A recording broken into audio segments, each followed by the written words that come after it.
السلام علیکم ورحمۃ اللہ وبرکاتہ، نحمدہ ونصلی علی رسولہ الکریم، اما بعد فاعوذ باللہ من الشیطان الرجیم، بسم اللہ الرحمن الرحیم، رب اشرح لی صدری ویسر لی امری واحلل عقدۃ من لسانی یفقہوا قولی۔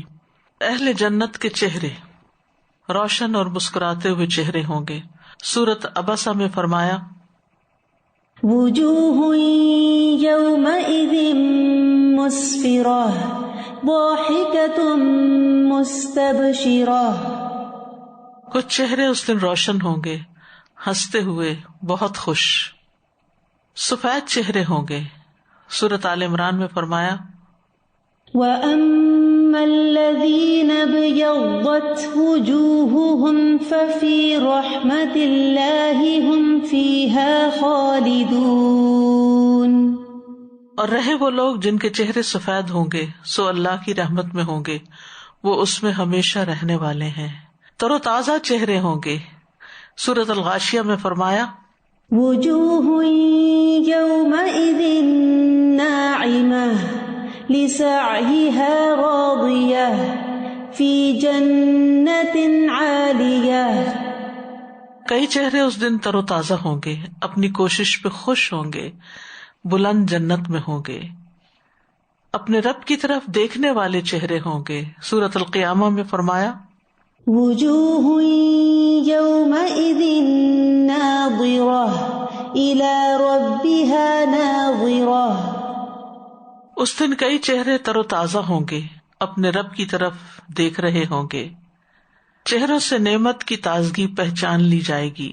سورۃ مطففین میں فرمایا ان الابرار لفی نعیم علی الارائک ینظرون،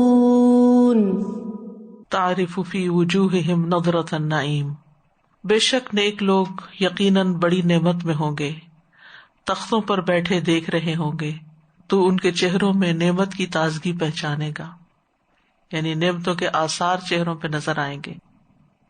پھر جنت کے کچھ اوصاف اور جنت کی نعمتیں، جن میں سب سے پہلے جنت کے دروازے، کیونکہ دروازے سے انٹری ہوگی۔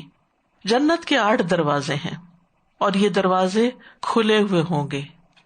سورۃ صاد میں فرمایا جنات عدن مفتحۃ لہم الابواب،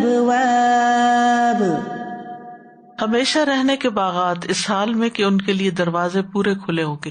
اسی لیے جنت کی خوشبو باہر بھی آ رہی ہوگی۔ وہ آتا نا کہ جنت کی خوشبو دور دور تک پہنچ رہی ہوگی۔ دروازوں کے 2 کناروں کے درمیان کا فاصلہ کتنا ہوگا؟ صحیح بخاری میں آتا ہے، نبی صلی اللہ علیہ وسلم نے فرمایا، اس ذات کی قسم جس کے ہاتھ میں میری جان ہے، بے شک جنت کے دروازے کے 2 کناروں میں اتنا فاصلہ ہے جتنا مکہ اور ہمیر میں ہے، یا جتنا مکہ اور بصرہ میں ہے، یعنی ایک دروازہ اتنا چوڑا ہوگا۔ جب حرم میں جاتے ہیں نا تو دروازے کھلے ہوتے ہیں نا، تو اس کے اے سی کی ٹھنڈک باہر تک آ رہی ہوتی، مجھے ہمیشہ وہ یاد آتا ہے۔ تو 8 دروازے ہوں گے جنت کے، اور مختلف دروازوں میں مختلف خصوصیات رکھنے والے لوگ داخل ہوں گے۔ اسی طرح جیسے روزہ دار کے لیے دروازہ ہوگا، نماز، جہاد، صدقہ کا دروازہ۔ رسول اللہ صلی اللہ علیہ وسلم نے فرمایا، صحیح بخاری کی روایت ہے، جو اللہ کے راستے میں 2 چیزیں خرچ کرے گا، جوڑا، اسے فرشتے جنت کے دروازوں سے بلائیں گے کہ اے اللہ کے بندے، یہ دروازہ اچھا ہے، تم ادھر سے آؤ۔ وہ بھی ایک شان ہوگی نا داخل ہونے والوں کی، اور فرشتے جو ہیں وہ دروازوں پہ ہوں گے، اور وہ اپنا آنر سمجھیں گے کہ یہ میری طرف سے اندر آئے، یعنی جنتیوں کو اتنی عزت بخشی جائے گی۔ پھر جو شخص نمازی ہوگا، یعنی جس کی نمازیں اچھی ہوں گی، نمازیں زیادہ ہوں گی، اسے نماز کے دروازے سے بلایا جائے گا۔ جو مجاہد ہوگا اسے جہاد کے دروازے سے بلایا جائے گا۔ جو روزہ دار ہوگا اسے باب الریان سے بلایا جائے گا۔ جو صدقہ کرنے والا ہوگا اسے صدقے کے دروازے سے بلایا جائے گا۔ باب الریان کے بارے میں صحیح بخاری میں آتا ہے، نبی صلی اللہ علیہ وسلم نے فرمایا، جنت کا ایک دروازہ ہے جسے ریان کہتے ہیں، قیامت کے دن اس دروازے سے صرف روزہ دار ہی جنت میں داخل ہوں گے، ان کے سوا اور کوئی اس میں داخل نہیں ہوگا۔ پکارا جائے گا کہ روزہ دار کہاں ہیں؟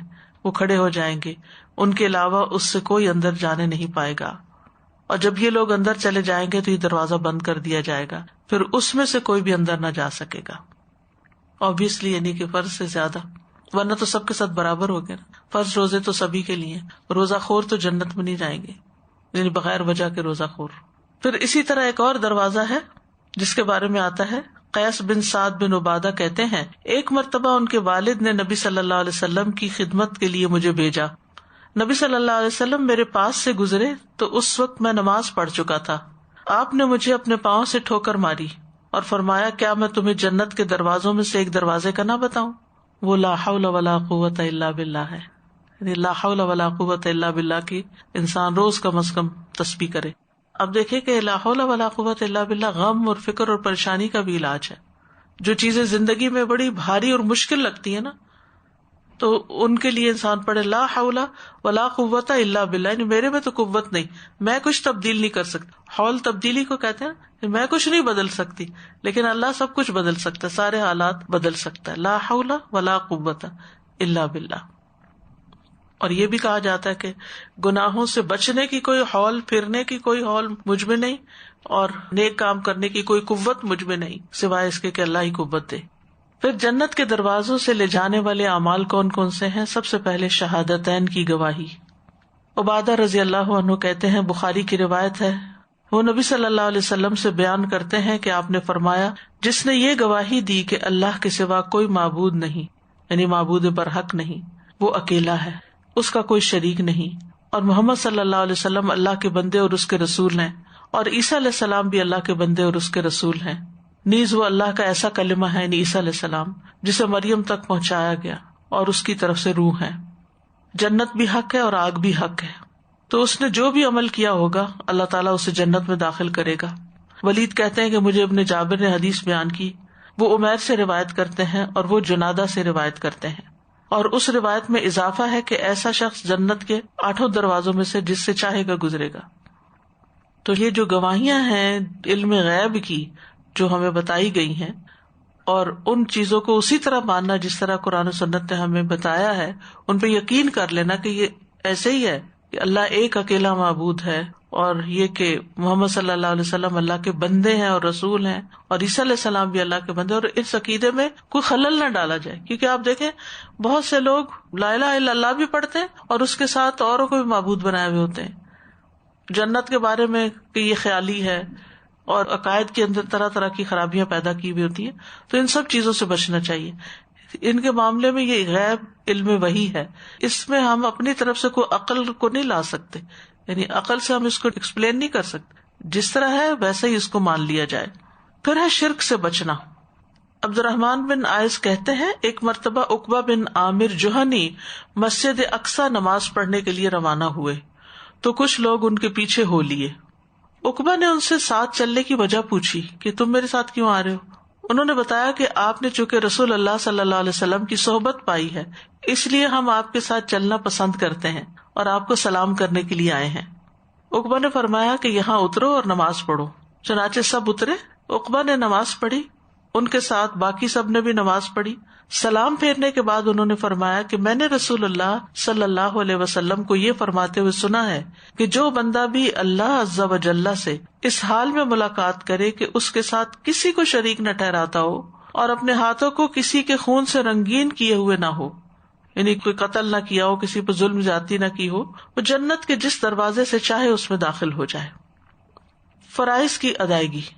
نبی صلی اللہ علیہ وسلم نے فرمایا جو شخص اللہ کی عبادت اس طرح کرے کہ اس کے ساتھ کسی کو شریک نہ ٹھہرائے، یعنی کوئی ریاکاری نہ کرے، نہ شرک اصغر نہ شرک اکبر، نماز قائم کرے، زکوٰۃ ادا کرے، بات سنے اور مانے.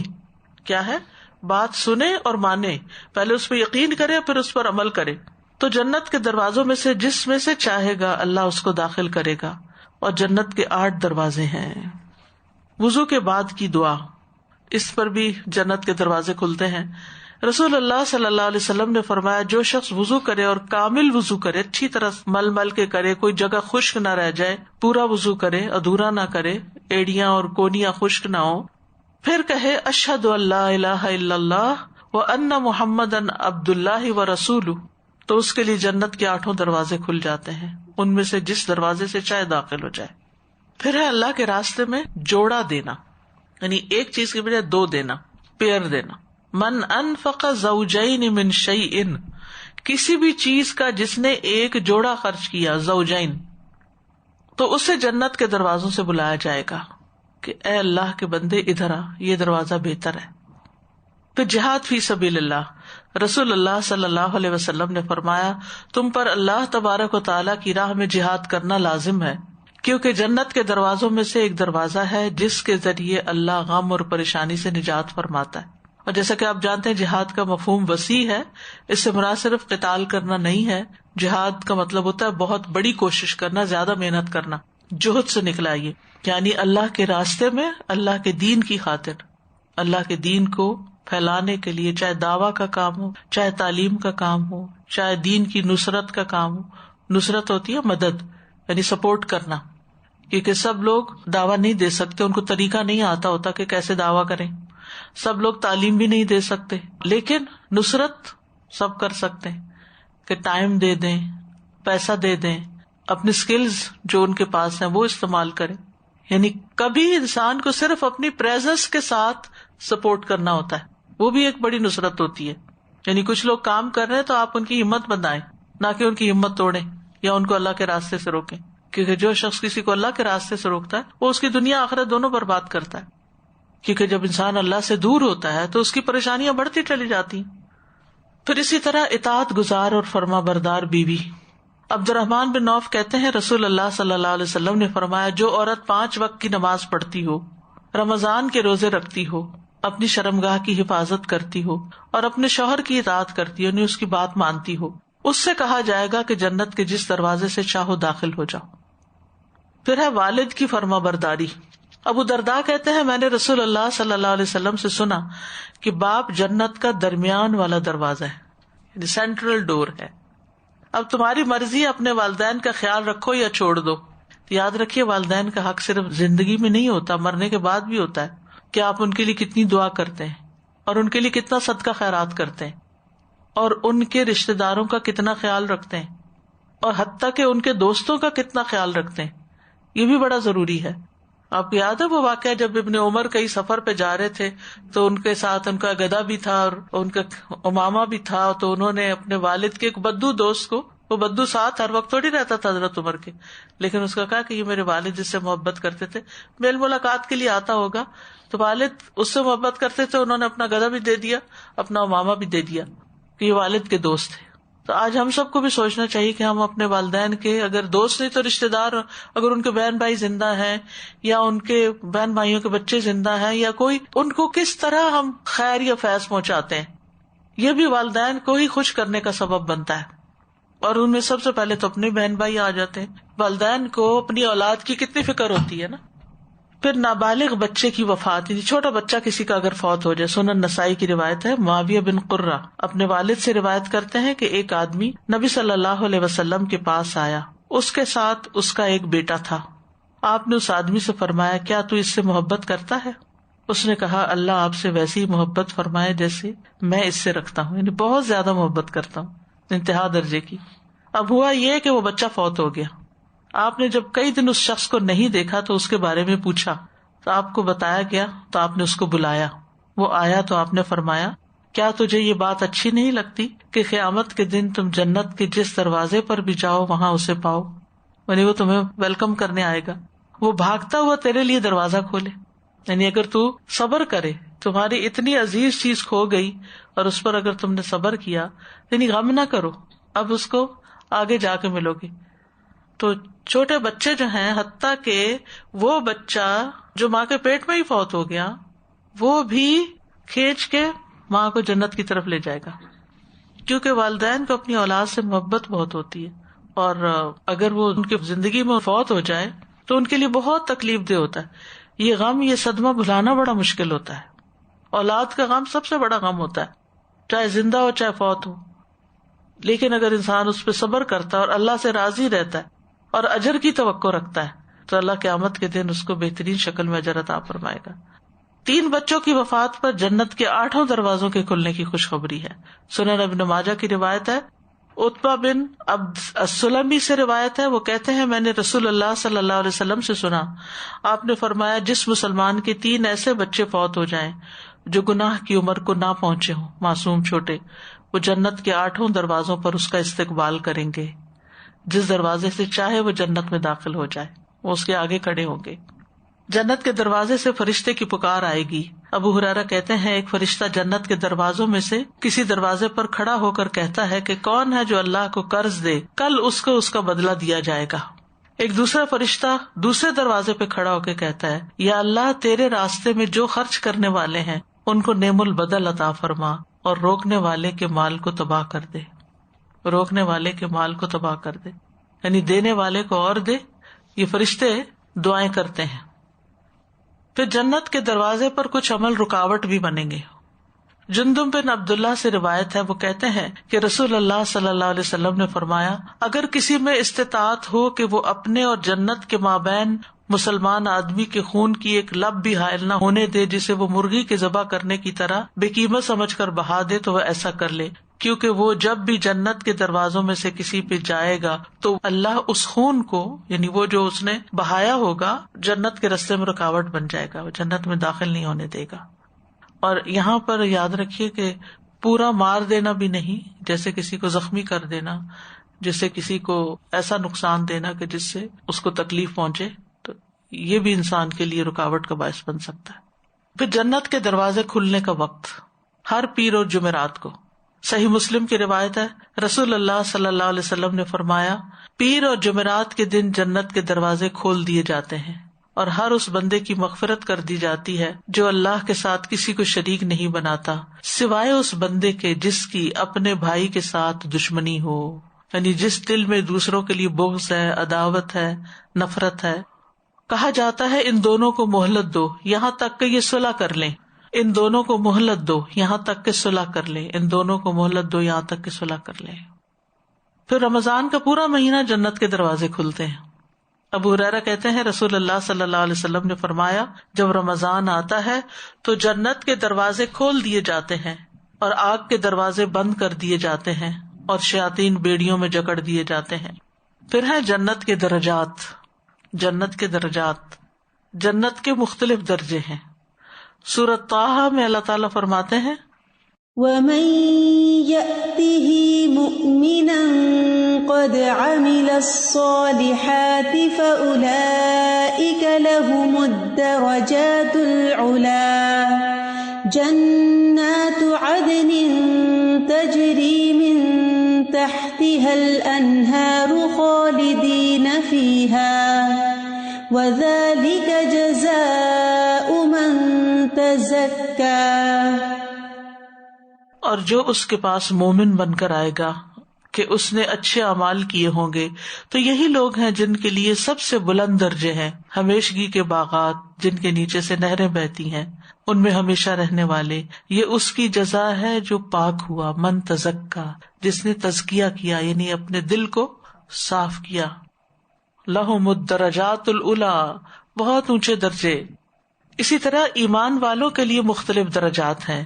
سورۃ الانفال میں فرمایا انما المؤمنون الذين اذا ذكر الله وجلت قلوبهم واذا تليت عليهم آياته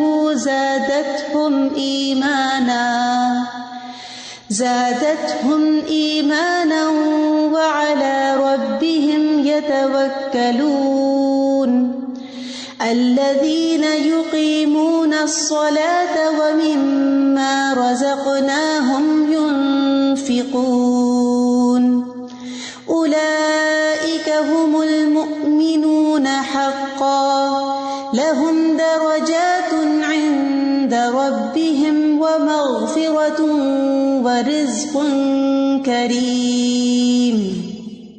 اصل مومن تو وہی ہے کہ جب اللہ کا ذکر کیا جائے تو ان کے دل ڈر جاتے ہیں اور جب ان پر اس کی آیات پڑھی جائیں تو انہیں ایمان میں بڑھا دیتی ہیں اور وہ اپنے رب ہی پر بھروسہ کرتے ہیں.